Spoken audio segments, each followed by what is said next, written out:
Om Namo Narayana. Welcome back to Canto 6 of the Srimad Bhagavatam. Today we are in Chapter 9 called Appearance of the Demon Vrtrasura. Sri Sukadeva Goswami continued his talk. Visvarupa, who was engaged as the priest of the demigods, had 3 heads. He used one to drink the beverage soma, another to drink wine, and the third to eat food. This, King Parikshit, I have heard from authorities. The demigods were related to Visvarupa from his father's side, and therefore he visibly offered clarified butter in the fire while chanting mantras such as Indraya Indam Svaha and Indam Agnaya. He loudly chanted these mantras and offered each of the demigods his proper share. Although offering clarified butter in the sacrificial fire in the name of the demigods, without the knowledge of the demigods, he also offered oblations to the demons because they were his relatives through his mother. Once upon a time, however, the king of heaven, Indra, understood that Visvarupa was secretly cheating the demigods by offering oblations on behalf of the demons. He became extremely afraid of being defeated by the demons, and in great anger at Visvarupa, he cut Visvarupa's 3 heads from his shoulders. Thereafter, the head meant for drinking soma was transformed into a francolin partridge. The head meant for drinking wine was transformed into a sparrow, and the head meant for eating food became a common partridge. Although Indra was so powerful that he could neutralize the sinful reactions for killing a brahmana, he repentantly accepted the burden of these 3 reactions with folded hands. He suffered for 1 year, and then, to purify himself, he distributed the reactions for this sinful killing among the earth, water, trees, and women. In return for King Indra's benediction that ditches in the earth would be filled automatically, the land accepted 1/4 of the sinful reactions for killing a brahmana. Because of those sinful reactions, we find many deserts on the surface of the earth. In return for Indra's benediction that their branches and twigs would grow back when trimmed, the trees accepted 1/4 of the actions for killing a brahmana. These reactions are visible in the flowing of sap, which one is forbidden to drink. In return for Lord Indra's benediction that they would be able to enjoy lusty desires continuously, even during pregnancy, for as long as sex is not injurious to the embryo, women accepted 1/4 of the sinful reactions. As a result of these reactions, women manifest the signs of menstruation every month. And in return for King Indra's benediction that water would increase the volume of other substances with which it was mixed, water accepted 1/4 of the sinful reactions. Therefore, there are bubbles and foam in water. When one collects water, these should be avoided. After Visvarupa was killed, his father, Devasta, performed ritualistic ceremonies to kill Indra. He offered oblations in the sacrificial fire, saying, "O enemy of Indra, flourish to kill your enemy without delay." Thereafter, from the southern side of the sacrificial fire known as Anvaharya, came a fearful personality who looked like the destroyer of the entire creation at the end of the millennium. Like arrows released in the 4 directions, the demon's body grew day after day. Tall and blackish, he appeared like a burnt hill, and was as lustrous as a bright array of clouds in the evening. The hair on the demon's body and his beard and his mustache were the color of melted copper, and his eyes were piercing like the midday sun. He appeared unconquerable, as if holding the 3 worlds on the points of his blazing trident. Dancing and shouting with a loud voice, he made the entire surface of the earth tremble as if from an earthquake. As he yawned again and again, he seemed to be trying to swallow the whole sky with his mouth, which was as deep as a cave. He seemed to be licking up all the stars in the sky with his tongue and eating the entire universe with his long, sharp teeth. Seeing this gigantic demon, everyone in fear ran here and there in all the directions. That very fearful demon, who was actually the son of Devasta, covered all the planetary systems by dint of austerity. Therefore he was named Vritra, or one who covers everything. The demigods, hosted by Indra, charged the demon with their soldiers, striking him with their own transcendental bows and arrows and other weapons, but Vrtrasura swallowed all their weapons. Struck with wonder and disappointment upon seeing the strength of the demon, the demigods lost their own strength. Therefore they all met together to try to please the Supersoul, Lord Vishnu and Narayana, by worshipping him. The demigods said, "The 3 worlds are created by the 5 elements, namely ether, air, fire, water, and earth, which are controlled by various demigods, beginning with Lord Brahma. Being very much afraid that the time factor will end our existence, we offer presentations unto time by performing our work as time dictates. The time factor himself, however, is afraid of Lord Vishnu. Therefore let us now worship the Supreme Lord, who alone can give us full protection. Free from all material conceptions of existence, and never wonder-struck by anything, the Lord is always jubilant and fully satisfied by his own spiritual perfection. He has no material designations, and therefore he is steady and unattached. That Supreme Personality of Godhead is the only shelter of everyone. Anyone desiring to be protected by others is certainly a great fool who desires to cross the sea by holding the tail of a dog. The Manu named King Satyavrata formerly saved himself by tying the small boat of the entire world to the horn of the Matsya Avatara, the fish incarnation. By the grace of the Matsya Avatara, Manu saved himself from the great danger of the flood. May that same fish incarnation save us from the great and fearful danger caused by the son of Devasya. In the beginning of creation, a tremendous wind caused fierce waves of inundating water. The great waves made such a horrible sound that Lord Brahma almost fell from his seat on the lotus into the water of devastation, but he was saved with the help of the Lord. Thus, we also expect the Lord to protect us from this dangerous condition. Lord Vishnu, who created us by his external potency, and by whose mercy we expand the creation of the universe, is always situated before us as the Supersoul. But we cannot see his form. We are unable to see him because all of us think that we are separate and independent gods. By his inconceivable internal potency, Lord Vishnu expands into various transcendental bodies as Vamanadeva, the incarnation of strength among the demigods, Parasurama, the incarnation among the saints, Nrsimhadeva and Varaha, incarnations among animals, and Matsya and Kurma, incarnations among aquatics. He accepts various transcendental bodies among all types of living entities and among human beings. He especially appears as Lord Krishna and Lord Rama. By his causeless mercy, he protects the demigods, who are always harassed by the demons. He is the supreme, worshipful deity of all living entities. He is the supreme cause, represented as male and female creative energies. Although different from this universe, he exists in his universal form, Virat Rupa. In our fearful condition, let us take shelter of him, for we are sure that the Supreme Lord, the Supreme Soul, will give us his protection. Thus they spoke. When all the demigods offered him their prayers, Lord Vishnu, carrying his weapons, the conch shell, disc, and club, appeared first within their hearts and then before them. Surrounding and serving Lord Vishnu, Narayana, were 16 personal attendants decorated with ornaments and appearing exactly like him, but without the mark of the Srivatsa and the Kaustubha jewel. When all the demigods saw the Supreme Lord in the posture, smiling with eyes like the petals of lotuses grown in autumn, they were overwhelmed with happiness and immediately fell down like rods, offering dandavats. Then they slowly rose and pleased the Lord by offering him prayers. The demigod said, "O Supreme Personality of Godhead, you are competent to give the results of sacrifice, and you are also the time factor that destroys all such results in due course. You are the one who releases the kakra to kill the demons. O Lord, who possesses many varieties of names, we offer our respectful obeisances unto you. O Supreme Controller, you control the 3 destinations, the promotion to the heavenly planets, the birth as a human being, and the condemnation in hell. Yet your supreme abode is Vaikuntha Dhamma.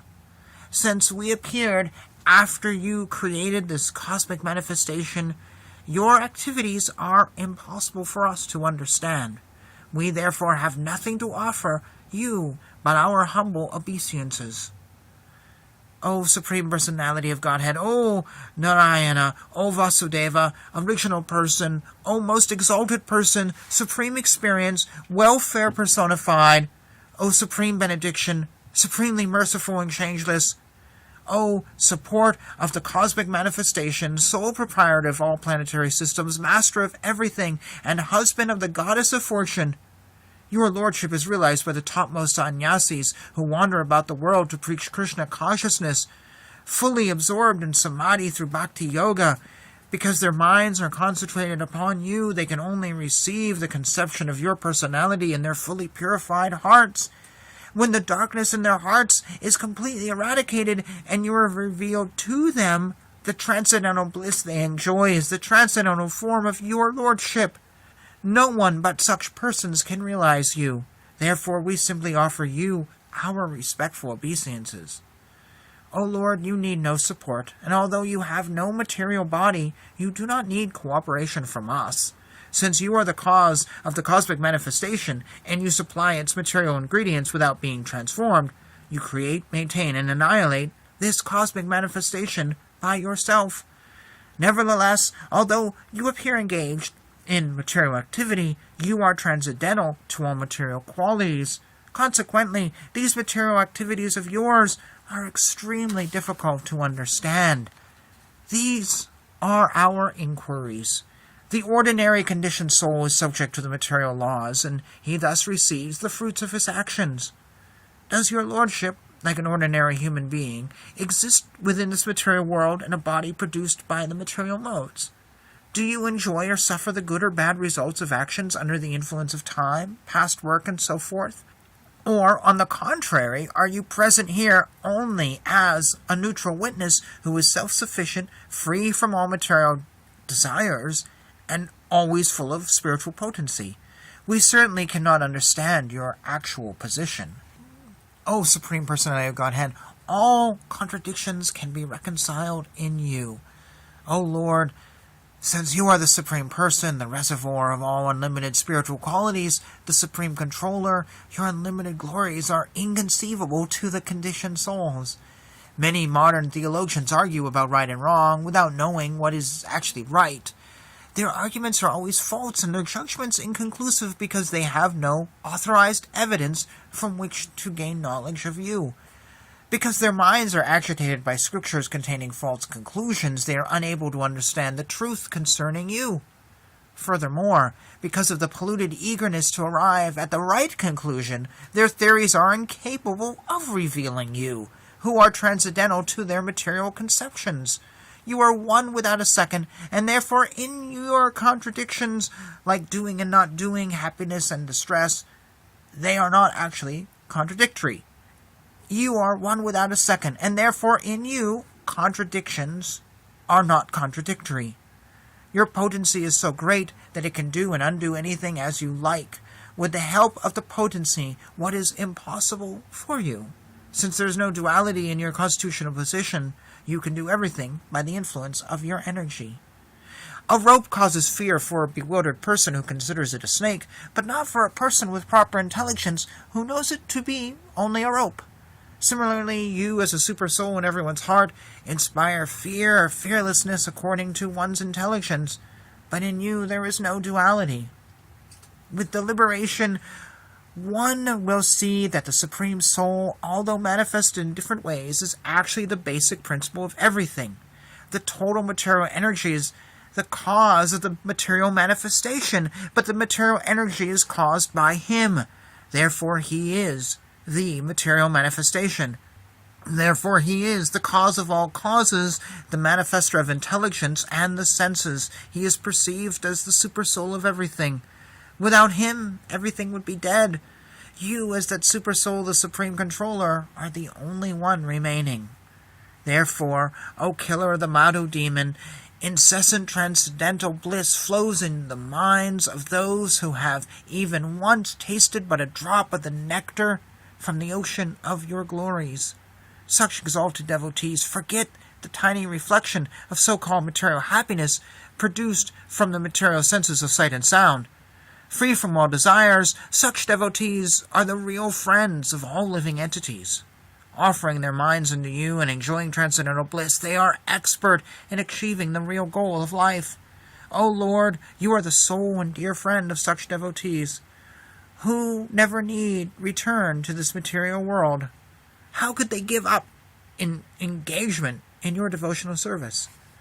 O Lord, O personified three worlds, Father of the three worlds, O strength of the three worlds in the form of the Vamana incarnation, O three-eyed form of Narasimhadeva, O most beautiful person within the three worlds, every one and everything, including human beings, and even the Daitya demons and Danavas, is but an expansion of your energy. O supremely powerful one, you have always appeared in your forms as the various incarnations to punish the demons as soon as they become very powerful. You appear like Lord Vamanadeva, Lord Rama, and Lord Krishna. You appear sometimes as an animal like Lord Boar, sometimes a mixed incarnation like Narasimhadeva and Lord Hayagriva, and sometimes an aquatic like Lord Fish and Lord Tortoise. Assuming such various forms, you have always punished the demons and Danavas. We therefore pray that your lordship appear today as another incarnation, if you so desire, to kill the great demon, Vrtrasura. O Supreme Protector, O Grandfather, O Supreme Pure Lord, we are surrendered souls at your lotus feet. Indeed, our minds are bound to your lotus feet in meditation by chains of love. Now please manifest your incarnation. Accepting us as your own eternal servants and devotees, be pleased with us and sympathetic towards us.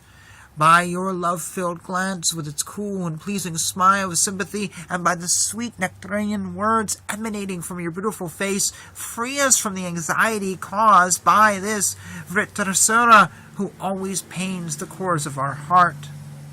O Lord, as the small sparks of fire cannot possibly perform the actions of the whole fire, we, sparks of your lordship, cannot inform you of the necessities of our lives. You are the complete whole. Therefore, of what do we need to inform you? You know everything because you are the original cause of the cosmic manifestation, the maintainer and the annihilator of the entire universal creation. You always engage in your pastimes with your spiritual and material energies, for you are the controller of all these varied energies. You exist within all living entities, within the cosmic manifestation, also beyond them. You exist eternally as Para Brahman and externally as the ingredients of the material creation. Therefore, although manifested in various stages, at different times and places, and in various bodies, you, the Supreme Personality of Godhead, are the original cause of all causes. Indeed, you are the original element. You are the witness of all activities, but because you are as great as the sky, you are never touched by any of them. You are the witness of everything, as Para Brahman and Paramatma. O Supreme Personality of Godhead, nothing is unknown to you. O Lord, you are omniscient, and therefore you know very well why we have taken shelter at your lotus feet, that which provides shade that gives relief from all material disturbances. Since you are the Supreme Spiritual Master and you know everything, we have sought shelter of your lotus feet for your instruction. Please give us relief by counteracting our present distress. Your lotus feet are the only shelter for a fully surrendered devotee and are the only means for subduing the tribulations of this material world. Therefore, O Lord, O Supreme Controller, O Lord Krishna, please annihilate this dangerous demon Vrtrasura, Tvatsa's son, who has already swallowed all our weapons, our paraphernalia for fighting, and our strength and influence. O Lord, O Supreme Pure, you live within the core of everyone's heart and observe all the desires and activities of the conditioned souls. O Supreme Personality of Godhead, known as Lord Krishna, your reputation is bright and illuminating. You have no beginning, for you are the beginning of everything. This is understood by pure devotees because you are easily accessible to the pure and truthful. When the conditioned souls are liberated and sheltered at your lotus feet, after roving throughout the material world for many millions of years, they attain the highest success of life. Therefore, O Lord, O Supreme Personality of Godhead, we offer our respectful obeisances at your lotus feet. And thus they spoke. Sukadeva Goswami continued his story. When the demigods offered the Lord their sincere prayers in this way, the Lord listened by his causeless mercy. Being pleased, he then replied to them. Lord Vishnu said, O beloved demigods, you have offered your prayers to me with great knowledge, and I am certainly most pleased with you. A person is liberated by such knowledge, and thus he remembers my exalted position, which is above the conditions of material life. Such a devotee is fully purified by offering prayers and full knowledge. This is the source of devotional service to me. O best of the intelligent demigods, although it is true that nothing is difficult for one to obtain when I am pleased with him, a pure devotee whose mind is exclusively fixed upon me does not ask me for anything but the opportunity to engage in devotional service. Those who think material assets to be everything or to be the ultimate goal in life are called misers. They do not know the ultimate necessity of the soul. Moreover, if one awards that which is desired by such fools, he must also be considered foolish. A pure devotee who is fully accomplished in the science of devotional service will never instruct a foolish person to engage in fruitive activities for material enjoyment, not to speak of helping him in such activities. Such a devotee is like an experienced physician who never encourages a patient to eat food injurious to his health, even if the patient deserves it. O Indra, all good fortune unto you. I advise you to approach the exalted saint, Dadhanyatka, also known as Dadhitsi. He has become very accomplished in knowledge, vows, and austerities, and his body is very strong. Go ask him for his body without delay. The saintly Dadhantya, who is also known as Dadhitsi, personally assimilated the spiritual science and delivered it to the Asvini Kumaras. It is said that he gave them mantras through the head of a horse. Therefore the mantras are called Ashvashira. After attaining the mantras of spiritual science from him, the Asvini Kumaras became Jivan Mukta, liberated even in this life. Dadhanyanka's invincible protective covering, known as Narayana Kavaka, was given to Devatsta, who delivered it to his son Visvarupa, from whom you have received it. Because of this Narayana Kavaka, Dahitsi's body is now very strong. You should therefore beg him for his body. For his body on your behalf, he will surely give it because of affection. Do not doubt this, for he is very experienced in religious understanding. When he awards you his body, Visvakarma will prepare a thunderbolt from his bones. This thunderbolt will certainly kill Vrtrasura, because it will be invested with my power. When Vrtrasura is killed because of my spiritual strength, you will regain your strength, weapons, and wealth. Thus there will be all good fortune for all of you. Although Vrtrasura can destroy all the three worlds, do not fear that he will harm you. He is also a devotee, and will never be envious of you. Thus ends chapter 9. I'd like to go back just a little bit to something the Lord said. A pure devotee will never instruct a foolish person to engage in fruitive activities for material enjoyment, nor help him in such. That is an interesting thought for us to ponder, that if we are following the Lord, not just will we not want to pursue materialistic things, but also we will not want to help others or encourage others to do the same. We will want to lift them up instead of just keeping them where they are. It seems that my cats have been a little noisy. They were hissing at each other behind me. And Fiona was just meowing here. So a little bit of an entertainment that we didn't expect. So that's all I'll say. Thank you so much for joining me. Thank you for joining me. Sincerely, I mean it.